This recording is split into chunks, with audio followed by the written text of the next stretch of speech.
U.S. equities soar even as bond yields surge, plus a deep dive on what's really going on with the Archegos liquidation. Hi, I'm Jack Farley. This is the Daily Briefing. I have the pleasure of being joined by Real Vision's Max Wiethe and Weston Nakamura. How are you doing, guys? Doing well. Well, glad to hear it. So let's start off. What did you make of the price action today? The NASDAQ surging, I think as of now, we're filming this about 3:40 p.m., 2% for the day. That on a day when U.S. 30-year bond yields surged by 4 basis points. And by the way, if I didn't mention, the S&P 500 is at another all-time high, right below that 4,000 level. What do you guys make of that? Weston, why don't you kick it off? I know you've got an interesting theory relating to Archegos. Well, I don't know if that's specifically at the 4,000 mark, but yeah, I think that look, SPX is going to be testing 4,000 for some time. This is clearly a very hard psychological resistance. I actually had a call out since last May as it was going through 3,000. Of my 4 and 40 theory that people on the exchange are familiar with, and that would be SPX 4,000 with 40 million unemployed simultaneously. Looks like I'm almost there at the SPX 4,000 part. Probably there at the 40 million unemployed part too for real numbers. But closed that position last week, and I think that we're actually topping out here for reasons tied to AUDJPY. But I'm not surprised that it's going to just bump up against this level for some time. That's your 4 and 40 prediction. It's slightly grim. Max, I want to turn to you. What do you make of the action in the bond market today? One word that stuck in my mind is unruly. That's the term that was used to describe the sell-off in bonds over the past, let's say, month and a half. Today, however, Biden sort of unrolling his additional stimulus for infrastructure, which is going to cost trillions, in addition to the 1.9 trillion stimulus bill that was already passed. The bond vigilantes weren't out there in full force. What did you make of it? Yeah, well, I think the interesting thing about the plan was, as much as the spending, there's tax hikes that go along with it, but the spending, I think, takes place over like 8 years, and the tax hikes to pay for it take about 15 years. There's a little bit of spending and income mismatch there. I think that will probably play itself out in the bond market. I mean, I don't pay too much attention to daily price swings in the bond market. I mean, I do think that yields are probably headed higher. I don't think that this trend is over for the meantime. The main thing that people have said is going to stop this is going to be yield curve control. While I do think that there will probably be yield curve control at some point, I mean, the market is at all-time highs. Like, why does the Fed need to backstop the equity market with yield curve control? I mean, that was the whole reason that everybody was saying, like, they're going to step in, they're going to cap yields because it's going to crash the market. Well, we're at all-time highs, so I don't really see that happening. And in the same way that Harley Bassman said that a steeper yield curve serves some policy goals too, it's good for the financial sector. At least if you're not wrapped up in the whole Archegos thing, it's good for the financial sector. But yeah, I just don't really see that end that people thought was happening coming, at least at this moment in time. Max, thanks for teeing it up for me with the setup for Archegos. Weston, I want you to explain the Archegos saga over since past Thursday, because it's been a huge story that has gripped investors, the news media, the investing public alike. But I don't think here on Real Vision with the Daily Briefing, we've really explained it. And I understand, you've been following this very closely. You're something of, you have a lot of experience working in that world of working with hedge funds. What can you tell us about your theory? Explain it for us. What's going on with Archegos? Okay, so I'm going to start by saying that my explanation is complete speculation. Everybody's is. Nobody knows anything about what's really happening. That's the whole point of this. That there is zero transparency. So anything that I say, it's pure. It's just guessing. So just want to, literally every single thing I'm going to say, right? So we won't know the facts, and likely we probably will never know the real facts. But sorry, Weston, I just want to interrupt. Yeah. You're going to make some claims which are speculations, and I'm glad that you tagged them beforehand. But like many other people, we do have some facts, we do have some charts, we do have some data on the various stocks that have tanked, the different banks. You're right that we don't have an exact picture of the different banks' exposure. All we have are rumors and rumors of rumors, which we're going to get into. But I think market reactions are right. real. We have been sort of in the Plato's cave. We've been looking at the wall, looking at the shadow puppets, and no one really has an idea of what's going on. So I'm glad that you're one of the few people who admits that. That being said, explain first for the people who don't really know what's going on, what did go on, and then share your view. Sure. So last week, you saw Viacom, Discovery, DISCA, B shares, and a few of the Chinese listed in the US, like GSX, Baidu, Tencent Music, and so on and so forth. They just took massive sell-offs, 50% or more.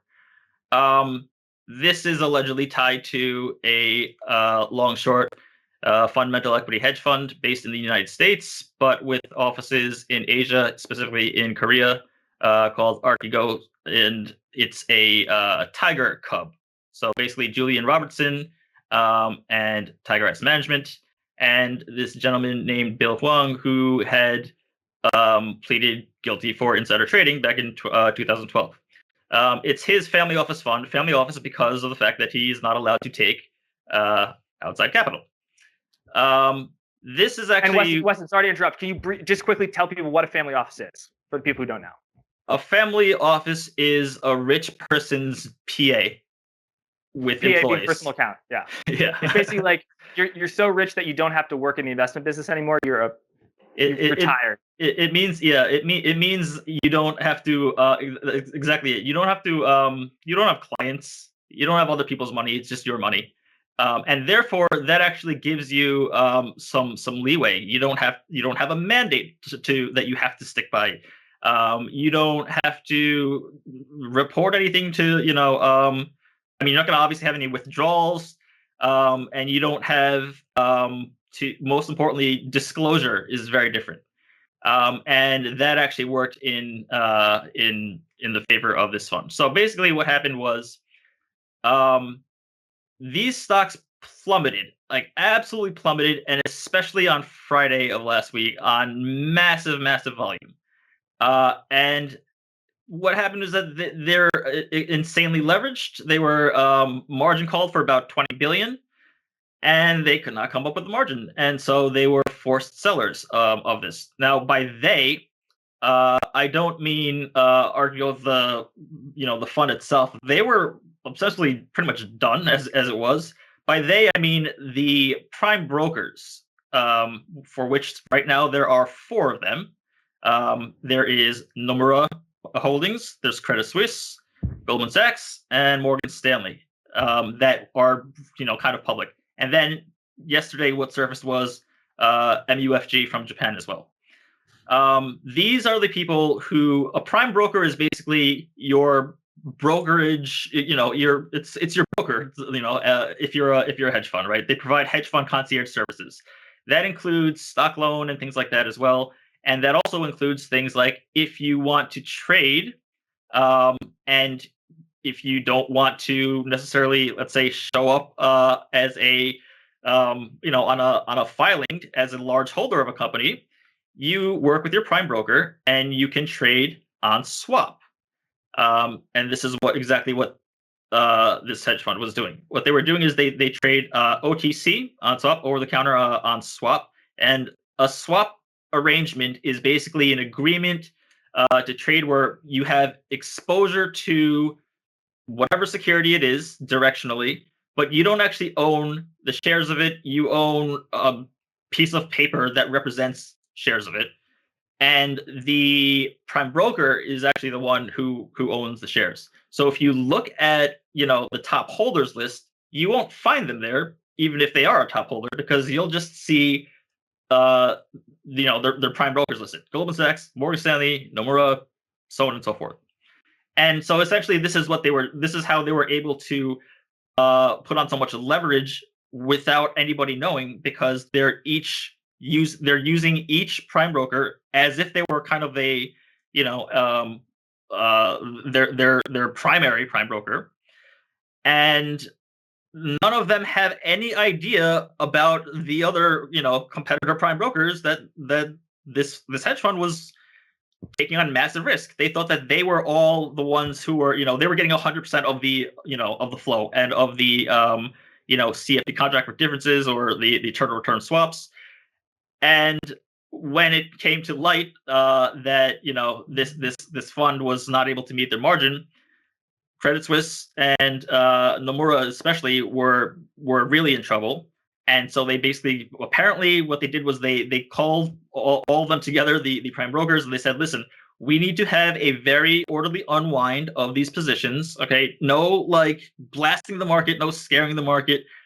Like, this is, we're all going to go down together if this happens. So let's all just work together. And that seemed to work for like a day and a half. And then on Friday, in the morning, sometime between, at like open and lunchtime, Goldman decides to blast the market and, breach protocol. And then after that, it was just every man for himself. And, like Viacom shares, I think it dropped 20+% on 10x, ADV, average daily volume. And they, the fund is done right now. It's not about the fund anymore. Now it's about the prime brokers. Now it's about Credit Suisse. Now it's about Nomura, potentially getting a credit downgrade. These stocks are taking 15-16% hits. There are more bodies, I think, in the prime brokerage world yet to surface. And so it's just a really big, massive like black hole. Nobody knows how much exposure they have. Nobody knows if they're actually done unwinding the positions. Nobody knows what other hedge funds are also long these positions that definitely also got margin called if you get a security that drops 50% within 3 days. So there's way more unknowns than knowns. So that's basically the very general gist of it. So, Weston, it sounds like you don't think that this is quite over. Not necessarily that it's going to cause a huge risk-off event, but that there still is some leverage to unwind.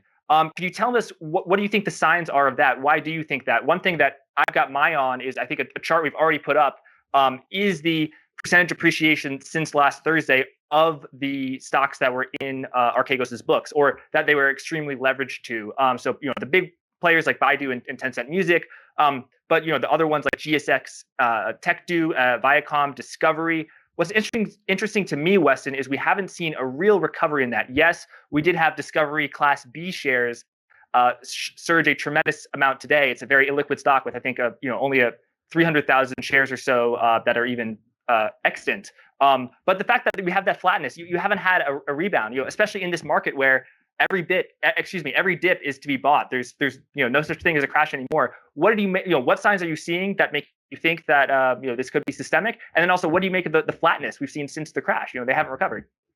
Well, first of all, this question of whether or not it's systemic, everything is systemic. If you're working with if you're working with multiple institutional prime brokers, you are working directly with counterparties in the system. It is systemic. Whether it's systemic or not is not the question. The question is whether or not the systemic the systemic nature of it becomes a massive problem or not.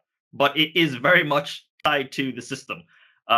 This is why Raoul put out a video at the end of January about it's called Perfect Storm of Risk. He basically warns about the insane amount of leverage in the system all over, right? Following GME and all that, and as well as the risk of one-sided positioning of the market. Right. And so what happens is, one-sided positioning is what moves a single stock or like an ETF or a basket of securities. Leverage is what I call the risk glue that connects the rest of the global system to a otherwise irrelevant bet gone wrong. Right. Like subprime mortgage defaulting in 2007, 2008. That made MBS products toxic to be long. That has nothing to do with your forward position, but the reason your forward position got cut 50% in 1 week in October of 2008 was because of leverage around the system, the risk glue, right? So what I'll say is that this is not happening in isolation. This is not a vacuum. You don't have these stocks just plummet, and these are not obscure like small cap stocks either, right? You don't have these stocks get halved, particularly Viacom, which got priced on Class B shares at $85 on Monday, and you are now looking at, if you bought that, you are now looking at a mark-to-market loss of down 60% within that same week. These are not without consequences. So the reason that I think that this is still ongoing is because the biggest overlooked reason, I think, is that today is Japan's fiscal year end. Okay, Japan has fiscal year end in March, at the end of March. So starting tomorrow, or I guess today for me, is a new year. So what you see is that in the last 2 weeks or so of March every year, Japanese corporations do window dressing. They polish up their balance sheets. They make everything look as clean as possible for their investors and all that. And then they come out with oh, by the way, we have a $2 billion loss or whatever. Nomura came out on last Sunday and gave a very general statement saying we're going to have a $2 billion loss because of an event. This is really good detail. Thanks. And then they were basically forced to come out with a little bit more detail. And then I was saying, look, MUFG, Mizuho, these guys are next. MUFG comes out, 300 million. But the fact that they're coming out a day or two before fiscal year end, where they could push it off till next year's earnings, means that it's that much of kind of an urgent thing, right? And what I suspect is that there are other banks like Mizuho, who is an underwriter of that offering of Viacom at 85. They're very silent, and they definitely have exposure. Who knows who else who has exposure as well? But Japan fiscal year end means right now you're not going to get bad news reported, and so there's bodies buried within that. So that's happening, right? And until that passes through, there's no way I'm gonna have an all clear sign, right? And then in addition to that, I also think that in terms of what was it like? Okay, yeah. So like counterparty risk and all that kind of thing. Okay, if you're talking about a long short equity fund, that this is what they are, right? They're not mandated to be long short equity, but they're not a long only fund. Okay, they have short positions, but if you see Viacom dropping 50% and all that, where are all of the short squeeze blowups? Where is the plus 20% on 10x volume, TMT stock, tech media telecom stock? You don't see any, right? Like I've not seen any squeeze. So that in itself is very alarming, because that either means that those have yet to come, and so this portfolio unwind is still very much in its like tip of the iceberg stages, or, which is something that's even scarier, is that indeed hedge funds have de-risked all of their short positions because of Wall Street bets, and you no longer have short positioning in the markets anymore. And that is arguably much, much more of a risk than what more can come from this, how much more of this unwinding there is. I was going to add to the short seller, because I'm talking to Carson Block tomorrow about this. One of the stocks that that dumped was GSX, and that stock has been a battleground stock for short sellers over the past year. And with all the stuff around Wall Street bets, people have been saying, "Oh, it's retail. The retail army is squeezing all of these shorts." And like, what do you know? It's a tiger cub who's behind controlling like huge amounts of float for GSX, and really engaged in what could only be described as a short squeeze. I mean, Carson thinks that this company is a total fraud. He's on the record, actually, I think, an institutional investor, saying that like he thinks that all of the company's customers are Chinese bots. And so these are sophisticated investors. They know what they're doing. They're not surprised to find out like, oh, GSX is a total fraud. Like they know exactly what they're doing. And so it's unraveling another narrative. Like we had a congressional hearing where people were dragged in front of Congress to talk about this thing. And like, little do we know, I mean, GameStop has not come out to be part of this, but it's a similar stock. It's a similar story. And to say that this is the only fund that's engaging in this sort of thing is just not true. It's just or extremely unlikely to be true. So I'm interested to talk to Carson about that and see, because it does intersect with short selling in a lot of different ways. Yeah, Max, I'm glad you brought that up. When you talk about these stocks that have been short squeezed, I think you're talking about before the past week, over the past, let's say, 6 to 8 months, right? Where they're actually up over the past year, despite their tremendous plummeting over the past week, because they've had a tremendous soar. And you're saying that Carson believes that is due to a short squeeze in the same way that we saw with GameStop.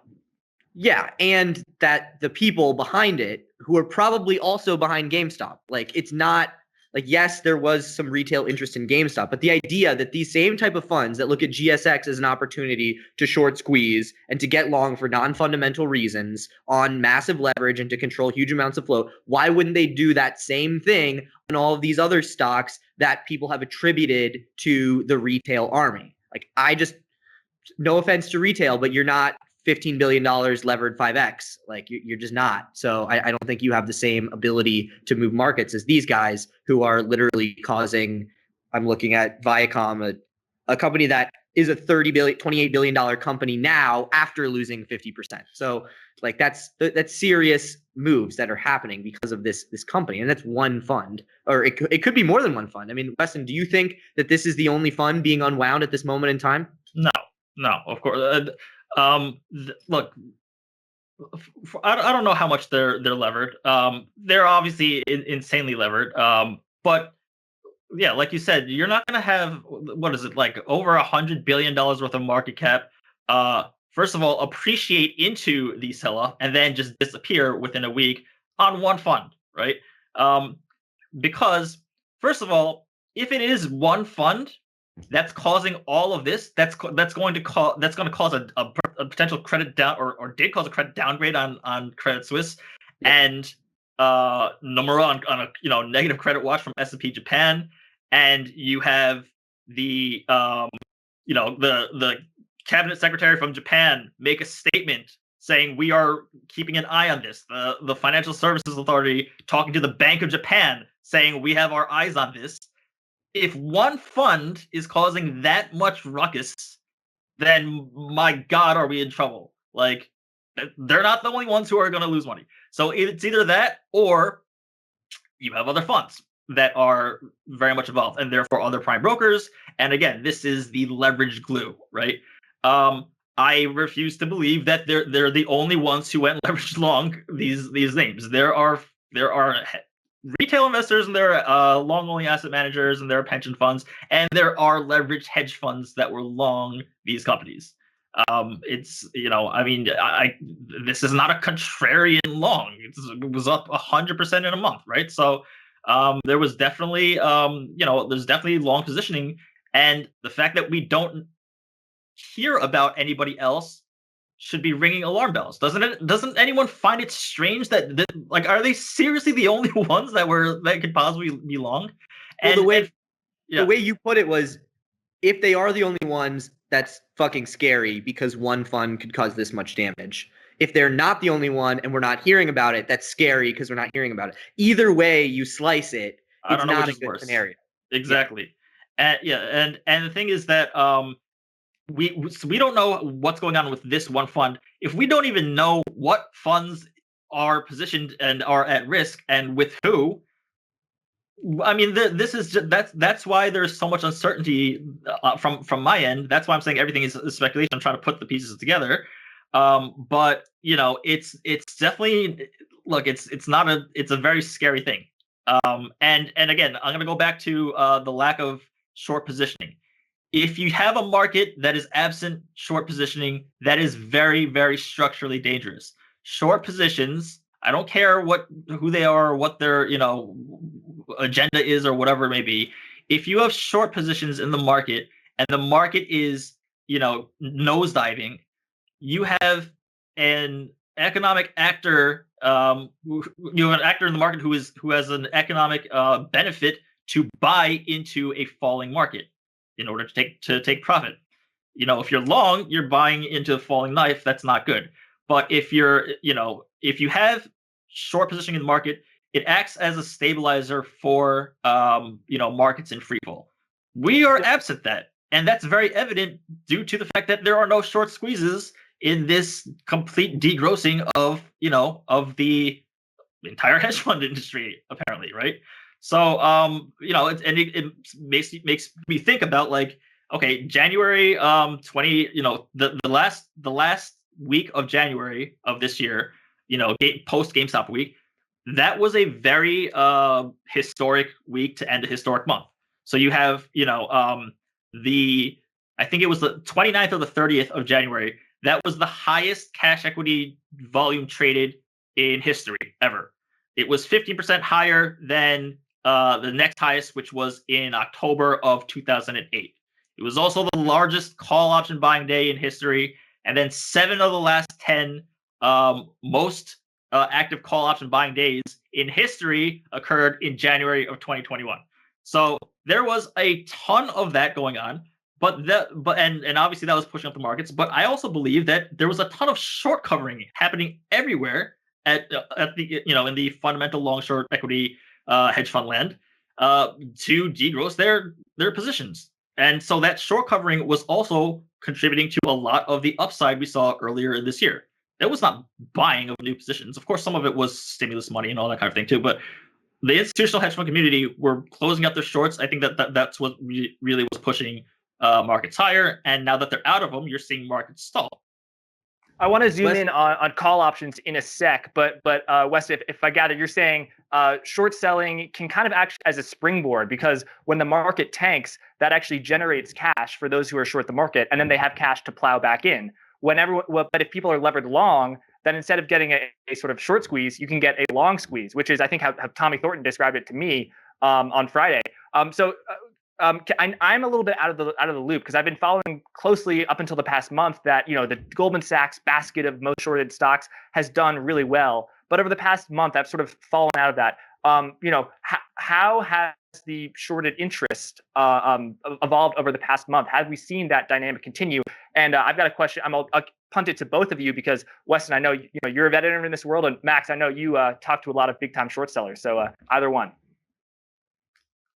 The last data I checked on, the Nasdaq data, I mean, that chart is just, of short positioning.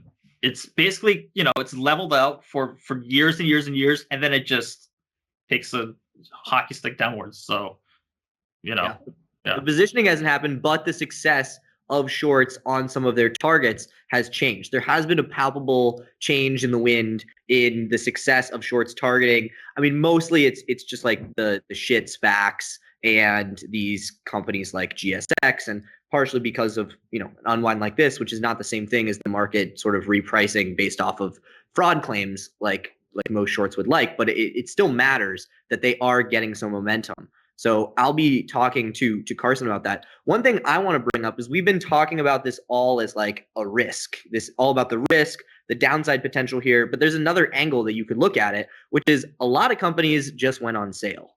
So Weston, like, how do you think about that when something like this happens? There is systemic risk. It can signal, broader downward pressure coming in the future. But at the same time, you have companies half off what they were trading at a week ago. And I personally was on Monday, I was on the phone or on WhatsApp with a fund manager talking. And in the middle of our conversation, he's like, sorry, my analyst has called me 3 times. And I guess like a couple of our stocks are down 25% on no news. They were some of the stocks that got into this. And then he's like, I got to go. Can I call you back later? And he was like, I'm still busy. I can't talk. But he just sent me his order. And he's like, it clears tomorrow. Like, we just bought. Like, we'll find out whether I'm an idiot or not. So I think they have held up. But and he's not levered. He's a long only manager.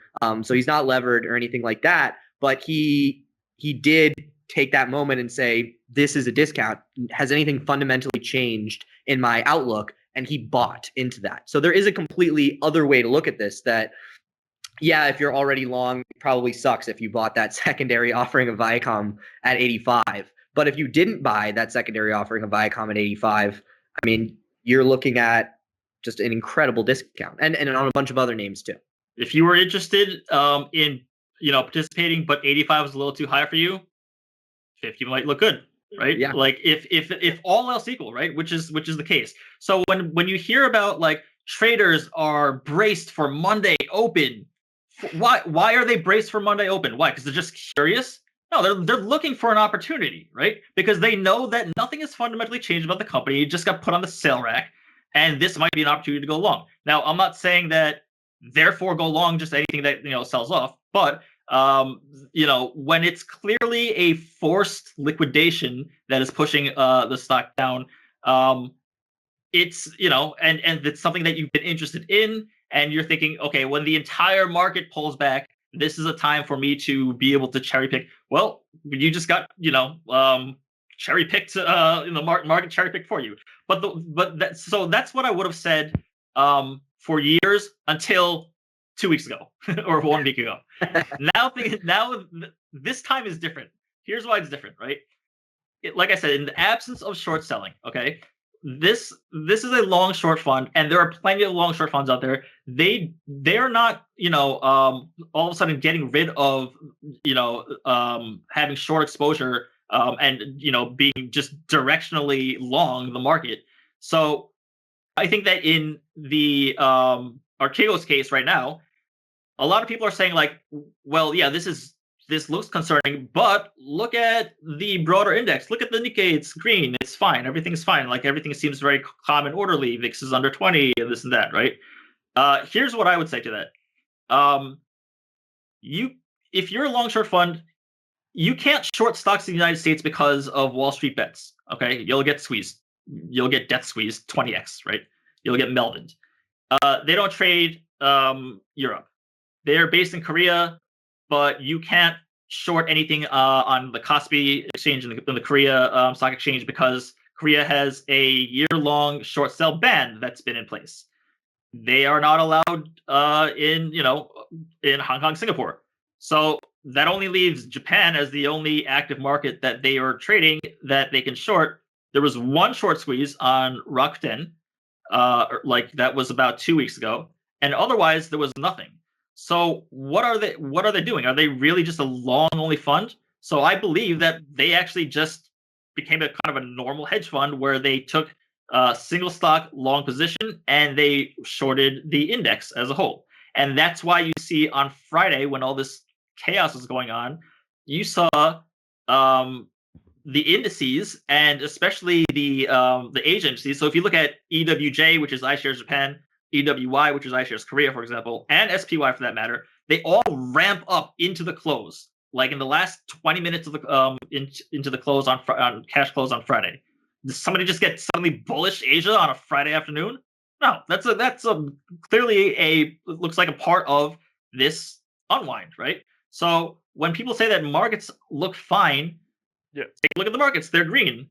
What you're pointing at is a green market that is part of an unwind of a position.